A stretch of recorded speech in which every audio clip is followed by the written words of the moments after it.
Hello बच्चों, हमारा प्रश्न दिया हुआ है जिंक के धातु कर्मीय प्रक्रम अभिक्रिया 2ZnS plus 3O2 ZnO plus SO2 कहलाती है भर्जन, प्रगलन, क्यूपेलीकरण, निस्तापन। चलिए समझते हैं इस प्रश्न को। इस प्रश्न की मुख्य अवधारणा में अगर हम बात करें तो मुख्य अवधारणा में हमें जस्ते का निष्कर्षण देखना होगा। अवधारणा में हम लोग को क्या करना होगा? जस्ते का निष्कर्षण। ठीक है, जस्ते का निष्कर्षण देखना होगा। तो जस्ते का निष्कर्षण कैसे कर सकते हैं? जिंक का जो मुख्य अयस्क होता है वो होता है कैलेमाइन ZnCO3 और जिंक सल्फाइड। ठीक है, ये दो इसका मुख्य अयस्क होता है, इसके द्वारा इसको निकाला जाता है।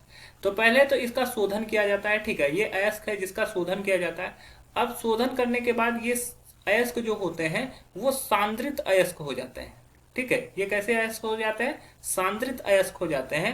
अब सांद्रित अयस्क का दूसरा स्टेप होता है ऑक्साइड में परिवर्तन। ठीक है, ऑक्साइड, सांद्रित अयस्क का ऑक्साइड में परिवर्तन। तो ये इसके लिए हम लोग दो मेथड का इस्तेमाल होता है। एक होता है निस्तापन। ठीक है, एक होता है निस्तापन और दूसरा होता है भर्जन।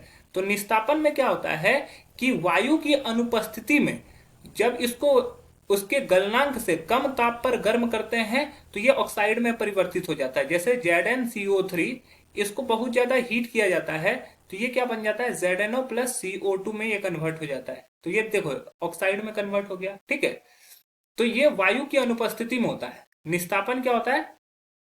निस्तापन वायु की अनुपस्थिति में होता है, वायु की अनुपस्थिति में होता है और कार्बोनेट ओर के लिए होता है। और किस ओर के लिए होता है? कार्बोनेट अयस्क के लिए होता है।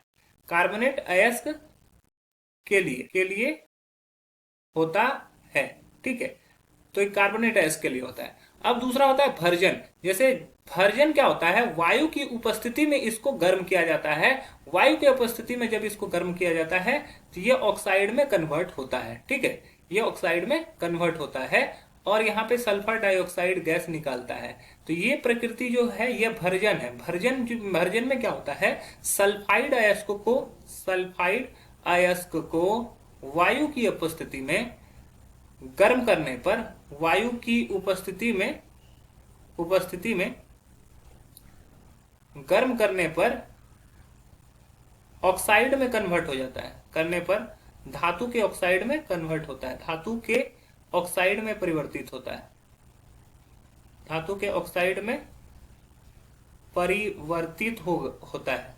ठीक है, तो ये प्रोसेस जो है ये भर्जन ही यहाँ पे दिया गया है। ठीक है, अब प्रगलन क्या होता है? जो धातु के ऑक्साइड बदल जाते हैं, धातु के ऑक्साइड जब बन जाते हैं तो धातु के ऑक्साइड को हम लोग क्या करते हैं? अपचयित कराते हैं कोक की मदद से। तो उस प्रक्रिया को प्रगलन कहते हैं, जो कि नहीं होगा। निस्तापन वायु की अनुपस्थिति में होता है, यहाँ पे वायु का उपस्थिति है तो यह भी निस्तापन भी गलत होगा। और क्यूपेलीकरण कहते हैं कि यह भी एक परिष्कृत प्रक्रिया है जहां पर अयस्क या मिश्र धातु को बहुत अधिक तापमान पर पिघलाया जाता है। जहां से पिघलाने के फलस्वरूप क्या होता है कि इसमें जो सीसा मौजूद होता है या तांबा या जस्ता या आर्सेनिक, सुरमा, ये सभी जो छोटे छोटे मात्रा में रहते हैं वो निकल जाते हैं। तो क्यूपेलीकरण उसे बोलते हैं। तो ये भी गलत हो जाएगा। तो हमारा जो सही उत्तर हो जाएगा ऑप्शन ए हो जाएगा, भर्जन। आशा है यह प्रश्न आपको समझ में आया होगा।